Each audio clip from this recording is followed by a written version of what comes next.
नमस्कार दोस्तों, good morning. Welcome to Puneet classes. 22 जुलाई की आज की क्लास में हम राजस्थान करंट अफेयर्स के जितने भी मोस्ट इम्पोर्टेंट क्वेश्चन हैं उनकी चर्चा करेंगे। साथ ही कल की जो क्लास थी 21 जुलाई की, उसका रिवीजन भी इसी क्लास में हम करेंगे। तो सभी क्वेश्चन इम्पोर्टेंट हैं, तो आप क्लास को लास्ट तक जरूर देखें। साथ ही अपने दोस्तों के साथ जितने भी ग्रुप्स हैं उसमें क्लास को शेयर ज़रूर कर दें। और जो भी नए स्टूडेंट हैं वो प्लीज़ चैनल को सब्सक्राइब जरूर करें।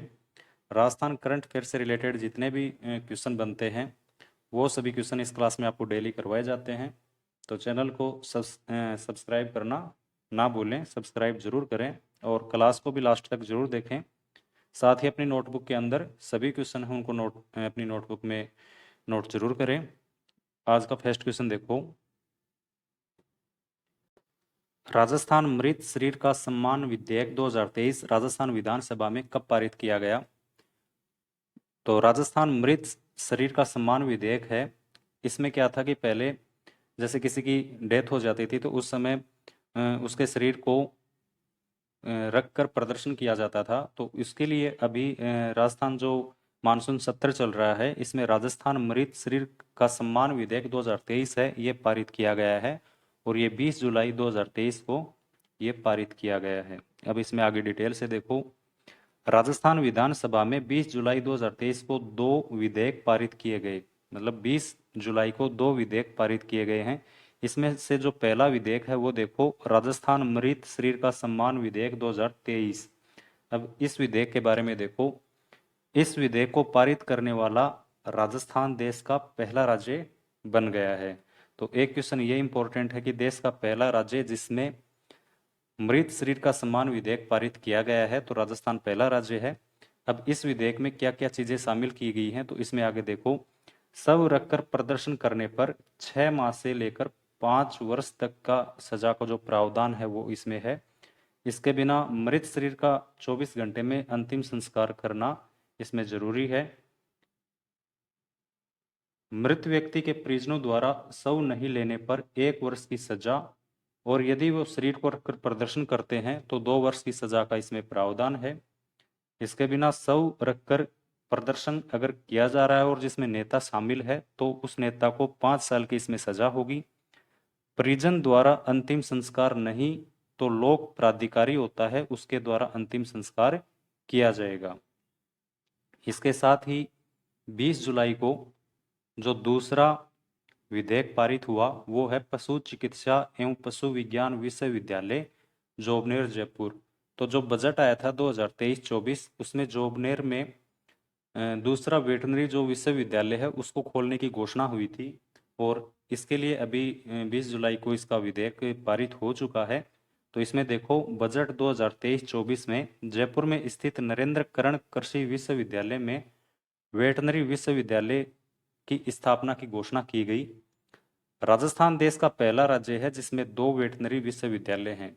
तो जो पहला वेटनरी विश्वविद्यालय है वो बीकानेर में है और अभी हाल ही में इसमें जो नरेंद्र कर्ण कृषि विश्वविद्यालय है इसमें वेटनरी विश्वविद्यालय खोलने की घोषणा की गई थी। उसका विधेयक है, इसको भी अभी मंजूरी मिल चुकी है। तो राजस्थान में दो वेटनरी यूनिवर्सिटी हो जाएंगी और ऐसा देश में राजस्थान पहला राज्य होगा। नेक्स्ट क्वेश्चन देखो। केंद्र सरकार की ओर से शहरों के सार्वजनिक बुनियादी ढांचे में सुधार हेतु प्रारंभ सिटी ब्यूटी कंपटीशन में राजस्थान का कौन सा शहर प्रतिभागी बन रहा है? तो केंद्र सरकार है इसके द्वारा एक प्रतियोगिता है सिटी ब्यूटी कंपटीशन। इस प्रतियोगिता में क्या होगा कि जो शहरों का जो सार्वजनिक बुनियादी ढांचा है उसमें सुधार किया जाए। तो इसके लिए जो अपना राजस्थान का जो जोधपुर शहर है, जोधपुर, ये इस प्रतियोगिता में सिटी ब्यूटी कंपटीशन में प्रतिभागी बन रहा है। इसमें थोड़ा डिटेल से देखते हैं। केंद्र सरकार द्वारा सिटी ब्यूटी कंपटीशन कार्यक्रम चलाया जा रहा है। तो जो सिटी ब्यूटी कंपटीशन कार्यक्रम है, ये प्रतियोगिता है, ये केंद्र सरकार की प्रतियोगिता है जिसमें शहरों के सार्वजनिक बुनियादी ढांचे में सुधार हेतु यह कार्यक्रम चलाया जा रहा है। अब इसमें क्या है, सिटी ब्यूटी कंपटीशन में राजस्थान का जोधपुर शहर प्रतिभागी बन रहा है। जोधपुर जो शहर है ये 4 मानकों के आधार पर सिटी ब्यूटी, ये गलत टाइप हो गई, ये सिटी ब्यूटी प्रतियोगिता है। इस प्रतियोगिता का प्रतिभागी बन रहा है। इसके लिए जो 4 मानक हैं, 4 घटक हैं जिसके आधार पर जोधपुर इस प्रतियोगिता में शामिल हो रहा है। तो इसमें पहला देखो, वाटर फ्रंट के लिए सूरपुरा जो बांध है उसका चयन किया गया है, और ये वही सूरपुरा बांध है जिस पर स्क्रैप पार्क बनाया जा रहा है। और ये जो स्क्रैप पार्क है ये चंडीगढ़ का जो रॉक गार्डन है इसकी थीम पर बनाया जा रहा है। ये करंट का क्वेश्चन है। इस क्वेश्चन में 3-4 क्वेश्चन छिपे हुए हैं कि जो वाटर फ्रंट है इसके लिए सूरपुरा बांध का चयन हुआ, सूरपुरा बांध पर स्क्रैप पार्क है वो बनाया जा रहा है, और जो स्क्रैप पार्क है चंडीगढ़ रॉक गार्डन है इसकी थीम के ऊपर बनाया जा रहा है। दूसरे घटक की बात करें तो ग्रीन स्पेस, इसके लिए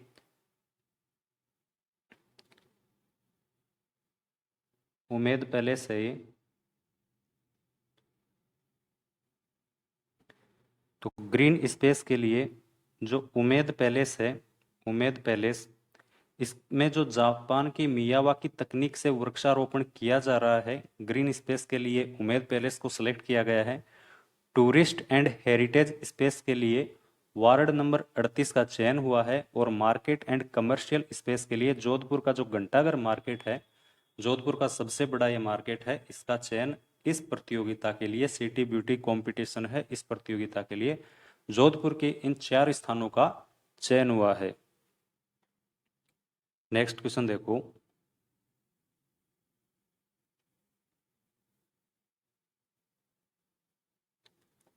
उन्नीसवें एशियाई खेलों के लिए इंडियन ड्रेसाज टीम में राजस्थान की किस राइडर को शामिल किया गया है? तो जो 19वें एशियाई खेल हैं ये चीन के होंगजो में आयोजित हो रहे हैं, और इसमें अपने जो इंडियन ड्रेसाज टीम है इसमें राजस्थान की दिव्य कृति हैं, दिव्य कृति, इनको शामिल किया गया है।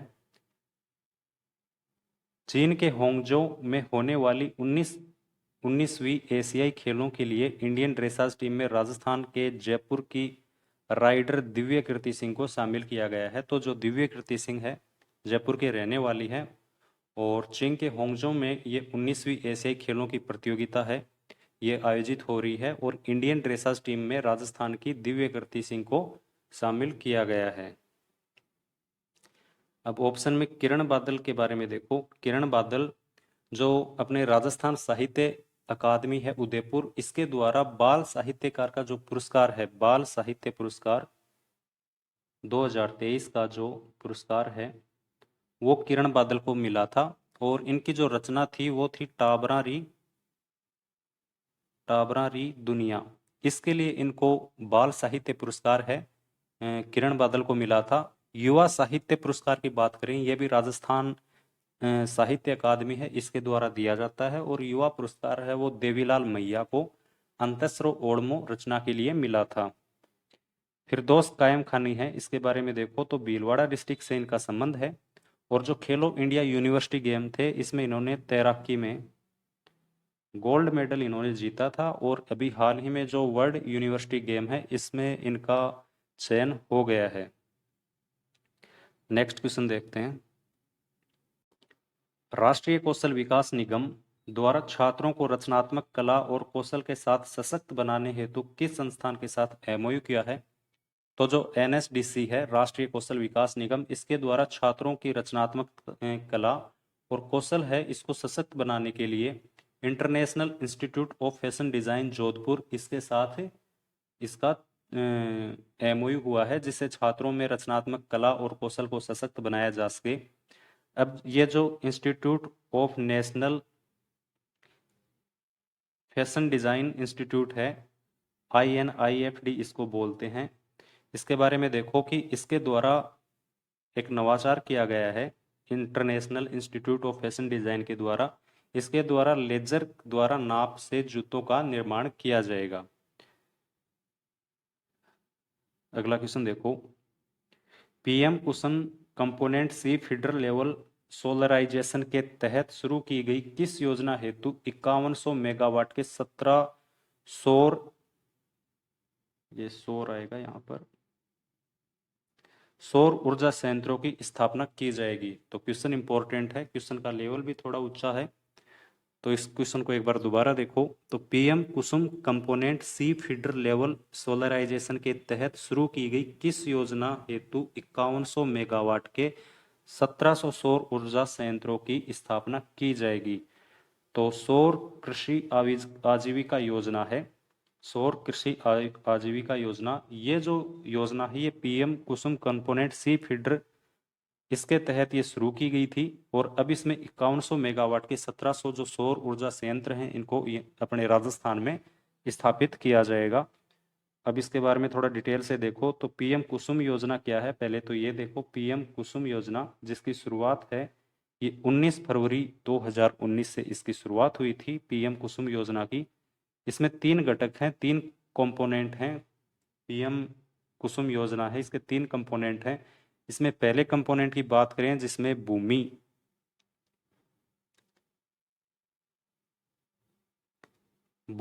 पर विकेंद्रीकृत सौर ग्रिड, भूमि पर विकेंद्रीकृत सौर ग्रिड जिसको रूफटॉप योजना भी बोलते हैं, मतलब अपनी छत, घर की जो छत होती है उसके ऊपर सौर ग्रिड लगाया जाए, सोलर प्लांट लगाया जाए, जिसमें क्या होगा हम अपने घर में भी लाइट यूज में लें और जो बाकी लाइट एक्स्ट्रा बचती है वो जो ग्रिड होते हैं, सौर ग्रिड होते हैं, इनको वापस दे दी जाए। दूसरा जो कंपोनेंट है वो सौर ऊर्जा संचालित पंप सेट है, जिसका लक्ष्य 20 लाख पंप सेट लगाने का लक्ष्य था। सौर ऊर्जा संचालित पंप सेट, इसमें क्या है आप अपने खेत के अंदर सौर ऊर्जा के पंप सेट लगा सकते हो। राजस्थान में प्रथम जो सौर ऊर्जा संचालित पंप सेट लगा वो बालोजी गांव है जयपुर में, यहाँ पर लगा। और द्वितीय है वो सरदार शहर चूरू। ये क्वेश्चन पूछा जा चुका है कि सौर ऊर्जा संचालित पंप सेट में राजस्थान में प्रथम गांव बालोजी है और दूसरा सरदार शहर चूरू। तीसरा जो कंपोनेंट है वो देखो, क्वेश्चन इसी से रिलेटेड है। वर्तमान के अंदर जो ग्रिड संबंध पंप सेट का सोलरकरण किया जा रहा है, इसका 15 लाख इसका उद्देश्य रखा गया है। अब ये ग्रिड संबंध पंप सेट का सोलरकरण है क्या? तो ग्रिड संबंध पंप सेट का सोलरकरण है, इसके अंदर आप अपने खेत के अंदर जो सोलर पंप सेट लगाते हो उससे आप अपने खेत के जो सोलर पंप सेट है वो भी चला सकते हो। साथ ही जो एक्स्ट्रा लाइट बचती है वो जो आपका फीडर होता है जहाँ से लाइट आती है आप उसको वापस दे सकते हो। अब इसी कार्यक्रम के तहत, इसी कंपोनेंट के तहत राजस्थान में ग्रिड संबंध पंप सेट का सोलरीकरण कंपोनेंट के तहत 30 सितंबर 2022 को सौर कृषि आजीविका योजना शुरू की गई। तो राजस्थान में ग्रिड संबंध पंप सेट योजना सोलरीकरण कंपोनेंट के तहत 30 सितंबर 2022 को सौर कृषि आजीविका योजना है ये शुरू की गई और इसमें 5100 मेगावाट के 1700 सौर ऊर्जा संयंत्र लगाए जाएंगे कि जो खाली पड़ी जो जमीन होती है उसमें सोलर प्लांट लगाया जाए जिससे विद्युत उत्पादन होगा। इससे आप अपना पंप सेट भी चला सकते हैं और वापस जो एक्स्ट्रा लाइट बचती है वो आप ग्रिड को बेच सकते हो। ये इस योजना का मुख्य लाभ है। अगला क्वेश्चन देखो, केंद्र सरकार के national institute of wind and energy की स्टडी रिपोर्ट के अनुसार देश में विंड एनर्जी पोटेंशियल में राजस्थान किस स्थान पर है? तो केंद्र सरकार का एक कार्यक्रम है national institute of wind energy की स्टडी रिपोर्ट, ये केंद्र सरकार द्वारा जारी की जाती है, जिसमें देश में जो विंड एनर्जी है पोटेंशियल, इसमें राजस्थान का प्रथम स्थान है। मतलब राजस्थान में सबसे ज़्यादा संभावनाएं हैं, सबसे ज़्यादा उत्पादन किया जाता है। इसके बारे में थोड़ा आगे देखते हैं। भारत सरकार के national institute of wind energy की स्टडी रिपोर्ट के अनुसार देश में विंड एनर्जी पोटेंशियल में राजस्थान का प्रथम स्थान है।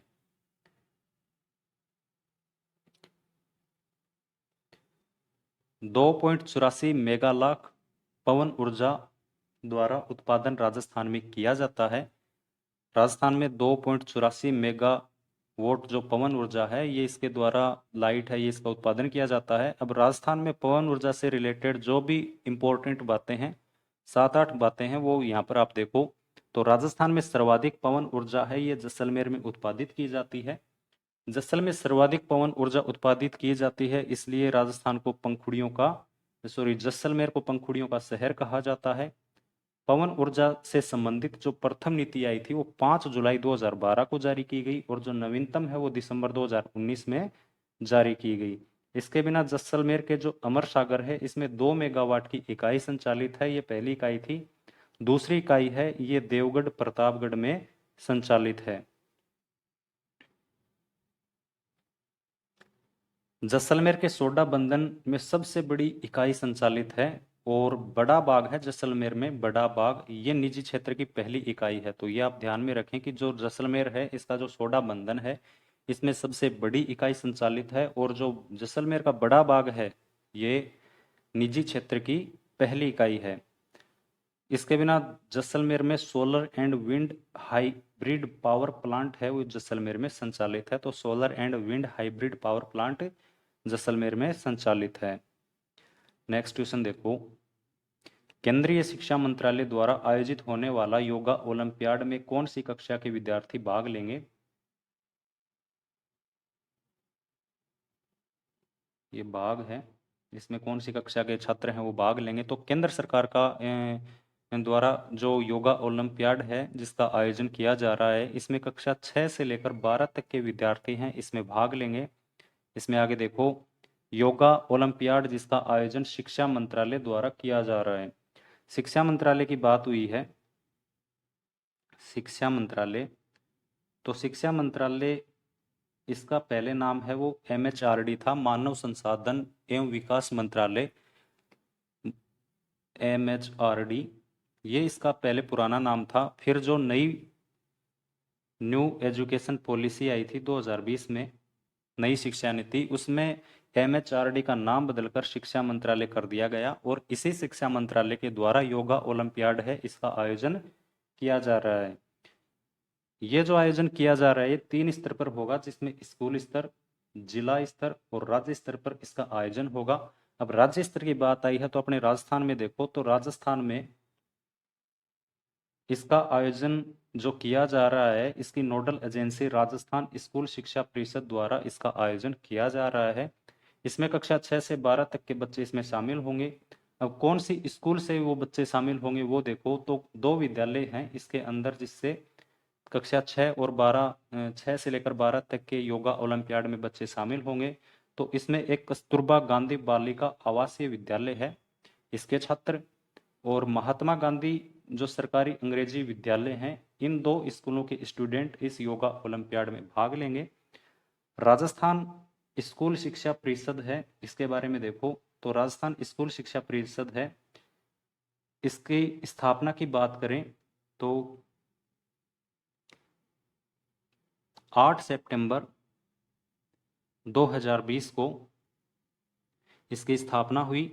राजस्थान स्कूल शिक्षा परिषद है इसके द्वारा कक्षा प्राइमरी से लेकर 12वीं तक, मतलब प्राइमरी से लेकर 12वीं तक के जो स्टूडेंट हैं इनको समग्र शिक्षा दी जाती है। समग्र शिक्षा के अंदर 3 चीजें शामिल की जाती हैं। समग्र शिक्षा है, इस समग्र शिक्षा में 3 चीजें हैं जिसमें देखो, शिक्षक शिक्षा, शिक्षक शिक्षा को शामिल किया गया है इस कार्यक्रम में। सर्व शिक्षा अभियान है उसको शामिल किया गया है और राष्ट्रीय माध्यमिक शिक्षा अभियान है, ये 3 अभियान इसमें शामिल किए गए हैं।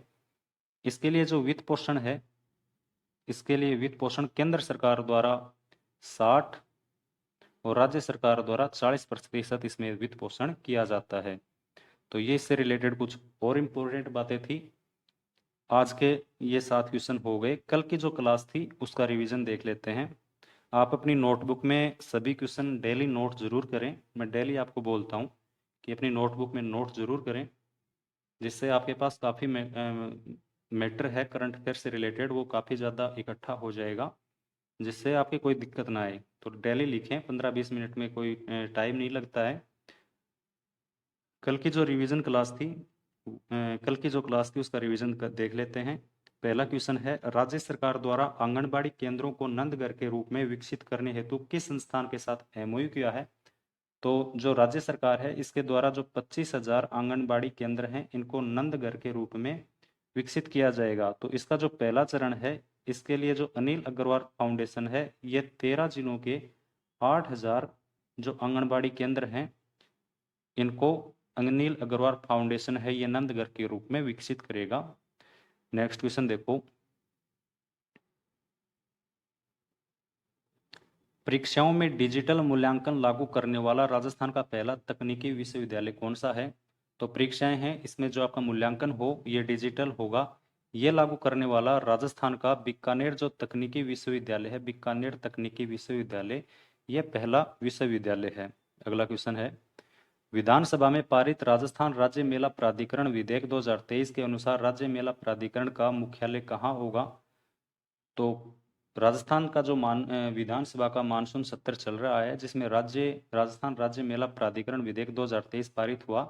इसका जो राज्य मेला प्राधिकरण है, इसका मुख्यालय है ये जयपुर में होगा। नेक्स्ट क्वेश्चन देखो, राज्य की किस ट्रांसजेंडर को राज्य का पहला जन्म प्रमाण पत्र जारी किया गया है? तो राजस्थान की जो नूर मोहम्मद है, ये पहली ट्रांसजेंडर है जिसको पहला जन्म प्रमाण पत्र है वो जारी किया गया है। अगला क्वेश्चन है, डिस्ट्रिक्ट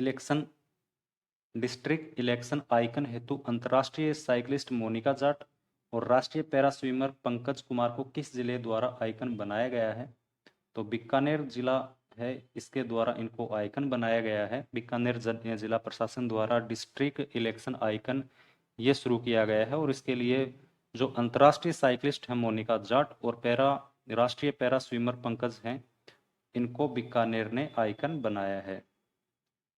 नेक्स्ट क्वेश्चन है, किसके सहयोग से महाराणा प्रताप कृषि एवं प्रौद्योगिकी विश्वविद्यालय में रेगुलर लर्निंग सपोर्ट सेंटर है, इसकी स्थापना की जाएगी? तो जो इग्नू है, इंदिरा गांधी राष्ट्रीय खुला विश्वविद्यालय दिल्ली, इसके द्वारा जो महाराणा प्रताप कृषि एवं प्रौद्योगिकी विश्वविद्यालय है उदयपुर, इसमें रेगुलर लर्निंग सपोर्ट सेंटर है, इसकी स्थापना की जाएगी। और अंतिम क्वेश्चन है, कौन सी कक्षा के पाठ्यक्रम में अंगदान के विषय को शामिल किया गया है? तो जो 8वीं कक्षा है, इसका जो पाठ्यक्रम है इसमें अंगदान है, इस विषय को शामिल किया गया है। तो ये कुछ इंपॉर्टेंट क्वेश्चन थे। आप क्लास को शेयर ज़रूर करना, साथ ही कमेंट बॉक्स में आपको कोई भी समस्या लगती है, कोई भी क्वेश्चन में आपको दिक्कत लगती है तो ज़रूर पूछें। साथ ही अपने दोस्तों के साथ शेयर करना ना भूलें और जो भी नए स्टूडेंट हैं वो चैनल को प्लीज़ सब्सक्राइब ज़रूर करें। मिलते हैं कल की क्लास में। तब तक के लिए धन्यवाद। जय हिंद।